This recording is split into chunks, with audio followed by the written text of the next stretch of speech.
Buenos días, hoy es martes 8 de septiembre, perdón, del año 2020. A esta hora saludamos y damos la más cordial bienvenida a Francisco Escandón, licenciado, analista político, para conocer sus puntos de vista, Francisco, sobre la casación, la famosa casación. El tribunal ratificó la sentencia de 8 años de prisión en contra del expresidente Rafael Correa y su banda, como dice la propia fiscalía, que cobraron mucho dinero, muchas coimas, a cambio de suculentos contratos con dinero del pueblo ecuatoriano, obras con sobreprecios, obras chimbas, dice el pueblo, chimbas. ¿Qué criterio tiene usted, Francisco, sobre este tema que ha causado alegría a nivel nacional?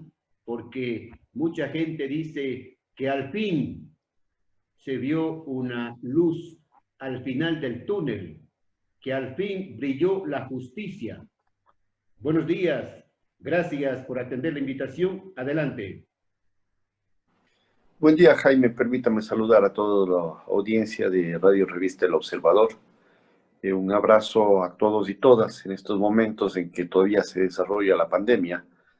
Me parece, Jaime, de que debemos mirar los antecedentes de el particular dictamen que tomó algunos conjueces de la Corte Nacional el día de ayer al no admitir el recurso de casación planteados por varios de los procesados en el caso Sobornos, antes llamado caso Arroz Verde, que involucra sobre todo a un grupo de empresarios y políticos, a delincuentes, según la descripción y la definición adoptada por los tribunales de justicia de nuestro país, un grupo de delincuentes que operaban alimentando con dinero sucio las campañas electorales, particularmente las candidaturas de Alianza País, del correísmo y también del señor Moreno, y que significaron que a cambio de alimentar con dinero sucio esas campañas, producto fundamentalmente de actos de corrupción, de obras de sobreprecio, como obras con coimas, eso posibilita precisamente el hecho de que a cambio de las obras, a cambio de los contratos, se le destinaba recursos económicos de esas campañas electorales. Y ese caso es anecdótico entender de que no fue producto, el develamiento del mismo, no fue producto de una acción perspicaz, adecuada, ejecutiva de los órganos de control y de justicia, sino particularmente obedece a el seguimiento, la acción tesonera que se desarrollaron a través de los medios de comunicación, sobre todo de los medios de investigación, y que implicó una acción de la Fiscal General de la Nación, con particular preocupación en este caso, y que la justicia haya actuado después de largo tiempo, tomándole el pulso al poder político de este país. En adelante, estos delincuentes, que no era un partido político, sino una horda de delincuentes, tienen que rendirle cuentas a la justicia. Lo lamentable es de que el gobierno de Correa, las instituciones policiales y de justicia, hayan dejado fugar a varios de ellos que teniendo billetes electrónicos, que sosteniendo o teniendo incluso vigilancia policial, obligatoriedad de presentarse ante los órganos de justicia con cierta regularidad, varios de ellos no se encuentran ya en el país y otros precisamente están escondidos entre los techos para impedir de que paguen las culpas en las que están precisamente envueltos luego del dictamen de la Corte Nacional de Justicia y la negación del recurso de casación el día de ayer. Francisco, la votación no fue, o la decisión, la sentencia, la ratificación de la sentencia no fue unánime. La votación fue 2-1. ¿Eso qué significa políticamente? Significa de que hay una correlación de fuerzas concretas en el país. Desde mi opinión particular, ningún órgano de justicia, ningún órgano de control tiene plena independencia, ni antes en el correísmo, ni en la larga lucha neoliberal, ni en la actualidad. La sentencia, o más bien, haber fallado frente a un recurso de casación como el presentado por los correístas y los empresarios corruptos, implicó nada más y nada menos que, además de un recurso legal, de una exigencia de la mayoría del pueblo ecuatoriano harto, hastiado de los casos de corrupción. En adelante, entonces, la fiscal general de la Nación no solamente tiene que poner el dedo en la llaga del caso Arroz Verde o sobornos, como se denominó en la posteridad, sino hay un conjunto de temas que debe darle seguimiento. Entre ellos, el propio Arroz Moreno. No olvidemos de que para las campañas del propio señor Moreno, como también el caso INA Papers, no se ha adelantado mayor cosa por parte de la fiscal general de la Nación. Entonces, la impunidad debe eliminarse en este país. No debe actuarse tan solamente en función de la correlación de fuerzas existentes, sino la fiscal con plena independencia debe perseguir en estos términos a los delincuentes, sobre todo los de cuello blanco, que se han caracterizado por hacerle tanto daño al Ecuador. Francisco, ese voto de abstención de uno de los tres jueces, ojo, dicen los entendidos en derecho, que le abre o le deja una ventana abierta a los sentenciados para que puedan acudir a la Corte Constitucional y a la Corte Interamericana de los Derechos Humanos. No soy un entendido en la materia jurídica, Jaime. Mi formación académica y profesional no es de esa, pero de lo que logro entender en función de varios análisis que he leído y también del que implica el recurso de casación, no tiene por objeto actuar si es que básicamente estaba bien judicializado, ¿no?, el proceso, si es que evidentemente son culpables o son inocentes las personas que fueron procesadas, sino sobre todo lo que tenía por objeto era mirar si el procedimiento jurídico se había llevado de forma adecuada.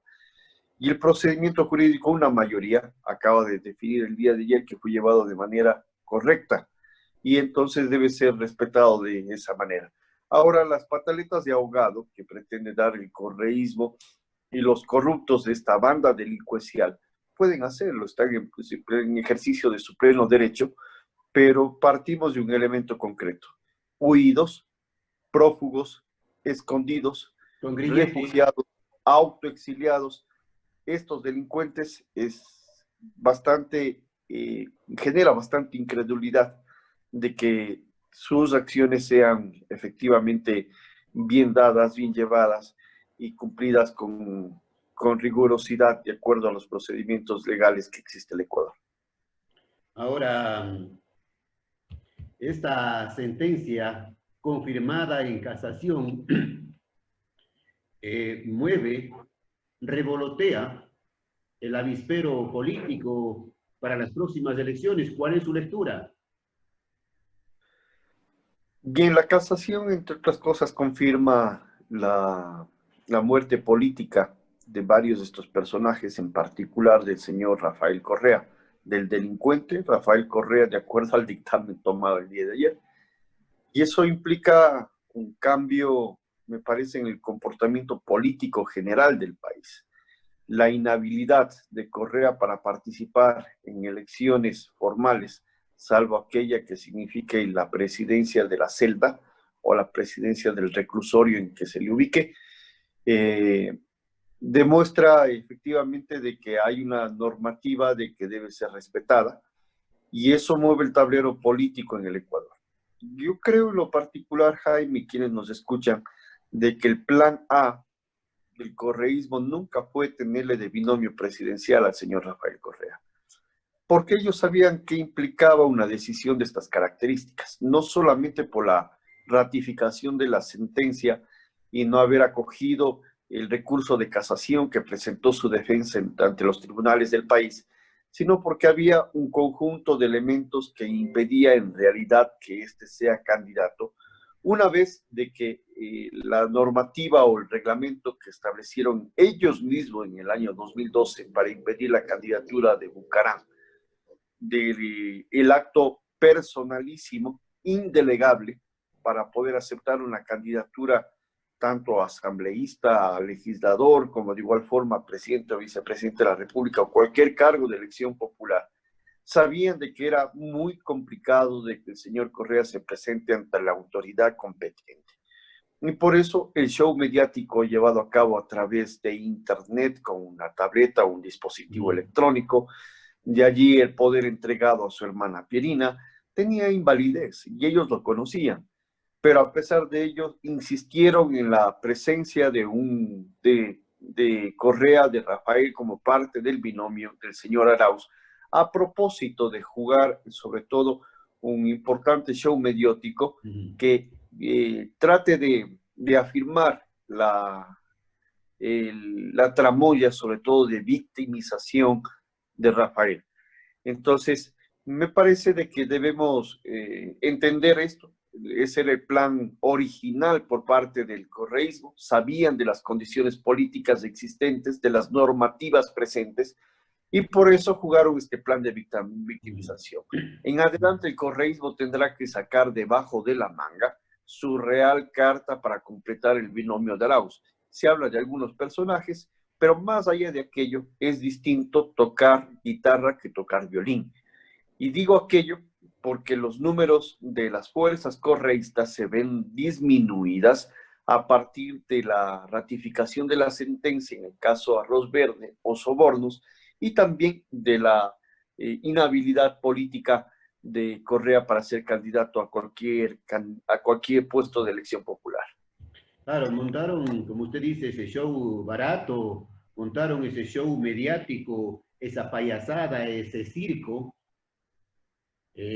pero la justicia, Francisco, la justicia tiene que seguir actuando porque no están todos los que son.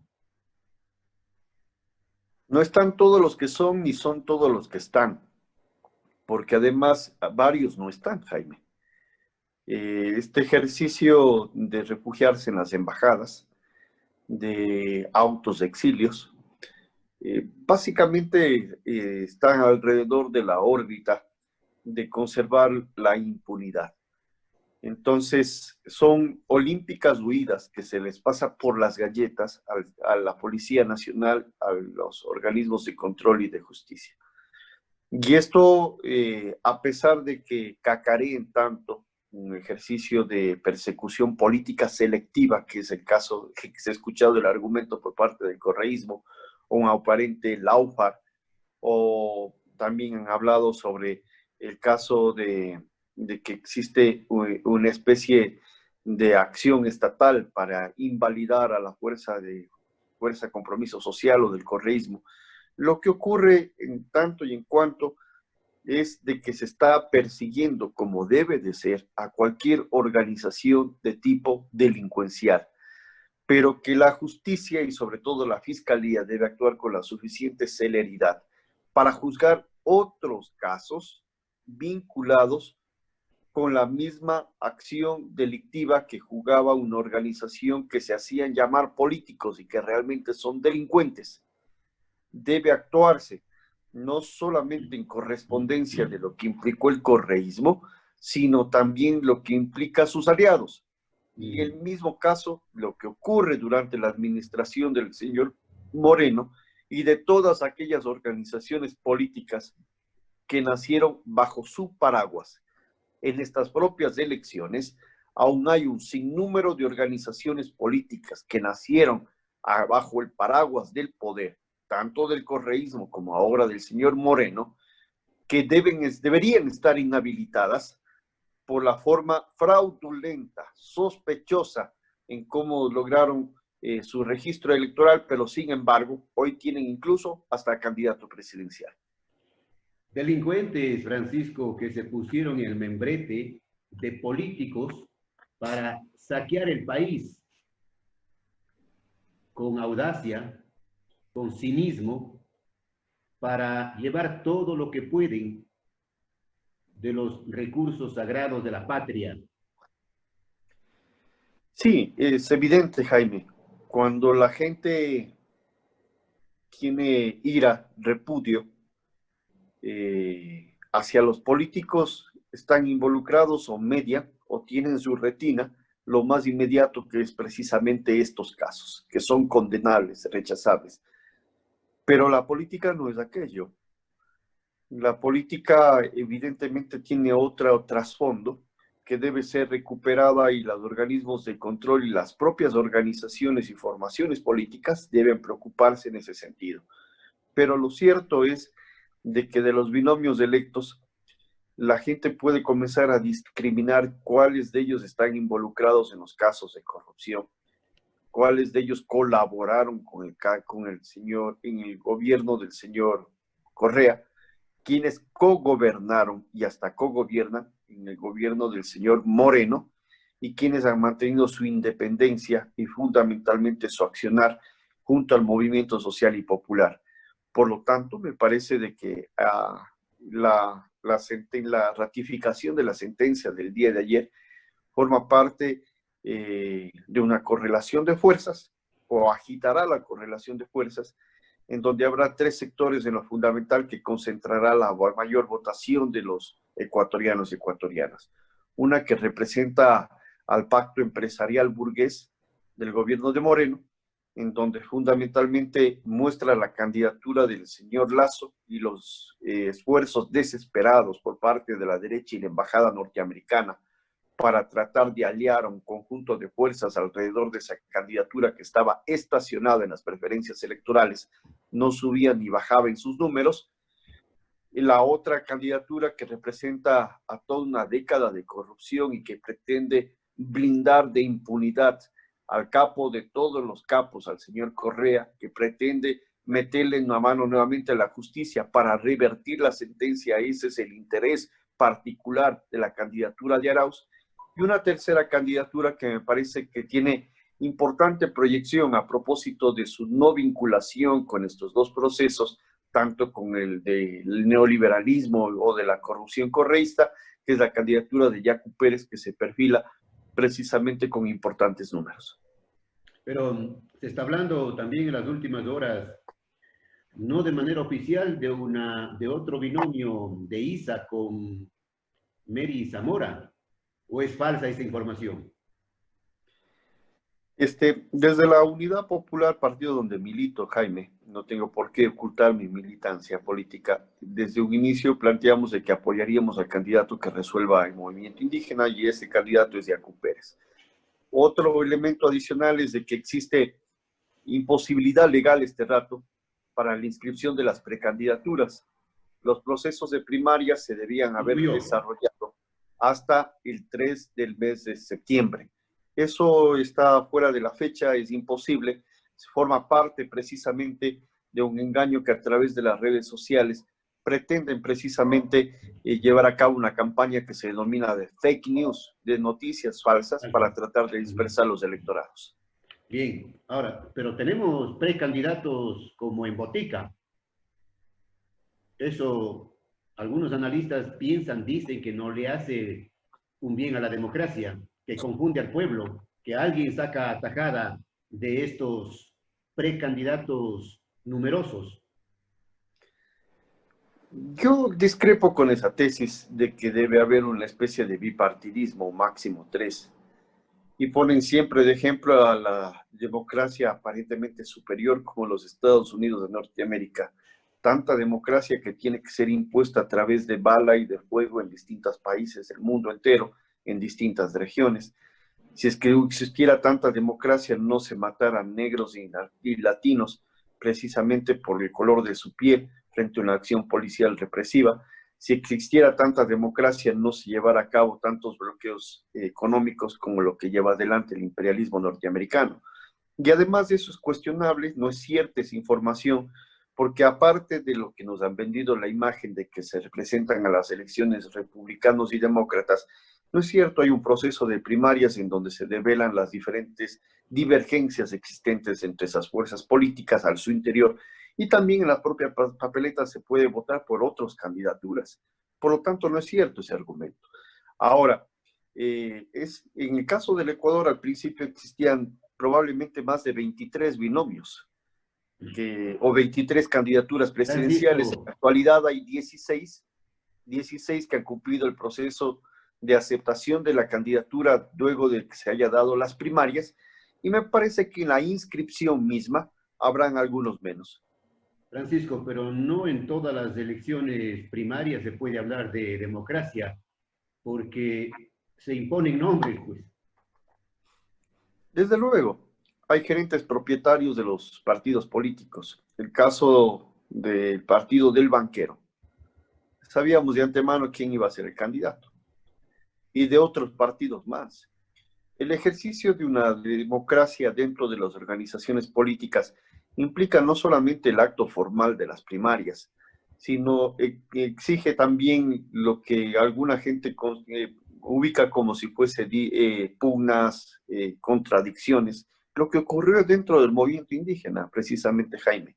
Desde el punto de vista de los mestizos y la posición colonial que tenemos, la posición eurocéntrica en nuestros cerebros, lo que ocurre es de que criticamos aquello fundamentalmente a partir de esas estructuras mentales dominantes, lo entendemos como contradicciones, pugnas, luchas, peleas. Pero dentro del movimiento indígena esto es considerado de una manera distinta, es parte de su diversidad. Entonces, me parece que es justo entender las cosmovisiones que existen de un lado y de otro, pero lo cierto es de que existe una importante dispersión eh, que va sobre todo a significar de que en la segunda vuelta electoral estén las dos principales minorías, ¿ya? Porque el número de votos dividido para 12, 16, en el peor de los casos de candidaturas, implica una dispersión de los 18 millones de votos, o perdón, de los 11 millones de votos aproximadamente que hay, para que les toque, aunque sea un poquito, a las candidaturas que menores opciones tienen, y las principales minorías serán las que estén en la segunda vuelta electoral. Ojo que de En esos, donde una elección donde no existe favoritos de por cierto para quién sería el ganador virtual en las elecciones. ojo, Francisco, que en esos 11 millones de votantes, dice el Consejo Nacional Electoral, están 5 millones de jóvenes. El voto de la juventud va a ser determinante dentro de este proceso electoral. Se acerca al 50% el número de sufragantes que tienen menos de 35 años de edad. Y eso es significativo.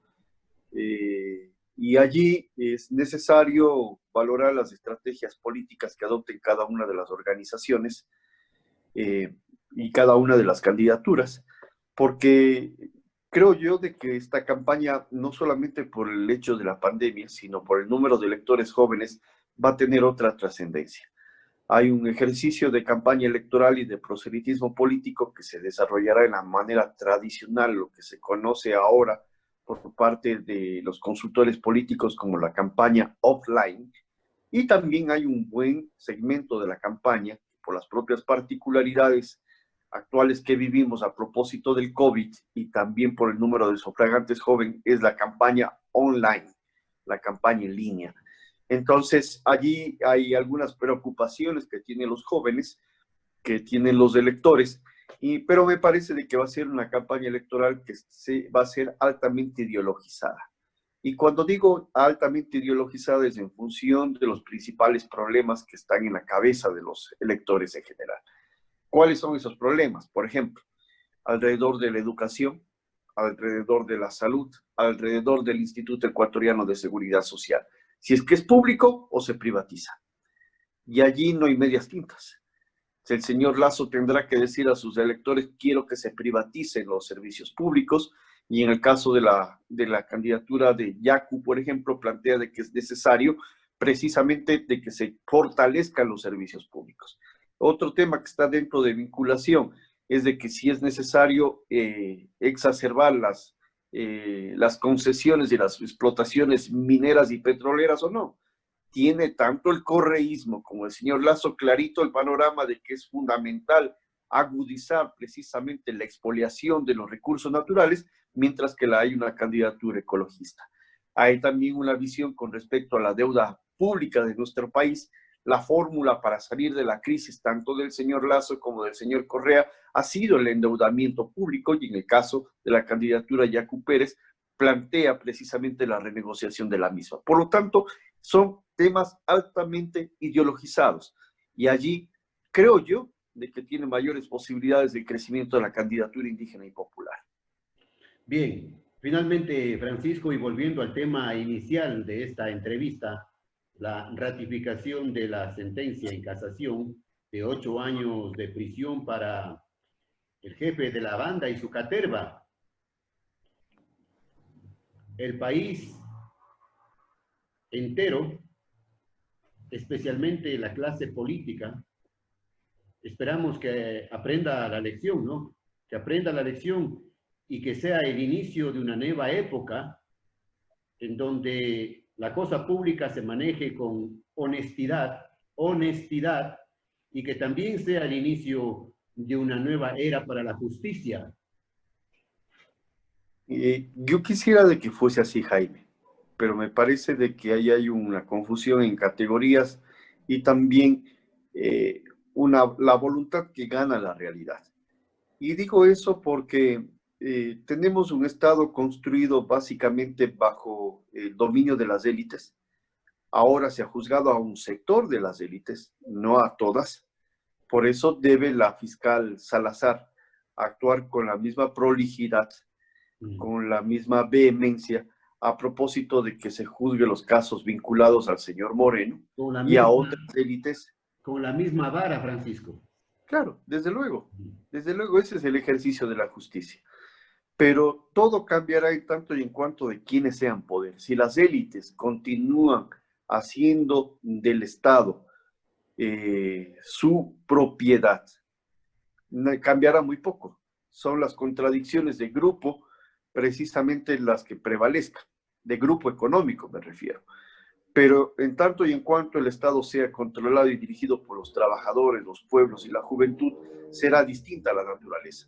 Ahora, concretamente también, esto deja un importante antecedente y pone a varios de los políticos mafiosos y corruptos con las barbas en remojo.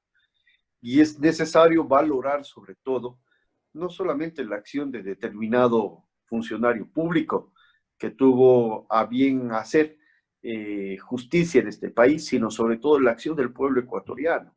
Si es que el pueblo ecuatoriano no se movilizaba y exigía justicia, aún estuviese libre el señor Glass, fuera vicepresidente de la República, probablemente el señor Correa estuviese de candidato ahora en este proceso electoral para presidente de la República, se hubiese reformado la Constitución, continuaba la persecución, continuaba el autoritarismo, continuaba la corrupción, pero ahora existe una cortapisa a un sector de las élites y que exige al resto de ellas a poner sus barbas en remojo. Bien, cumplió la Fiscalía, cumplieron los jueces, -1, y cumplió también la prensa su papel. Me parece que más allá de eso cumplió su papel el pueblo ecuatoriano. Las masas son las hacedoras de la historia, no son los personajes. Importantes son las individualidades, pero sobre todo son los colectivos. Y en este caso, el colectivo llamado Sociedad Ecuatoriana, o las masas de trabajadores del pueblo en general, cumplió básicamente su papel de exigir justicia y estar vigilantes de que precisamente los funcionarios públicos hagan lo que debían hacer. Bien, gracias a Francisco Escandón. Volveremos, Francisco, pronto para continuar analizando los temas políticos. aquí en el país, en nuestro país, Ecuador, desde siempre y hasta siempre,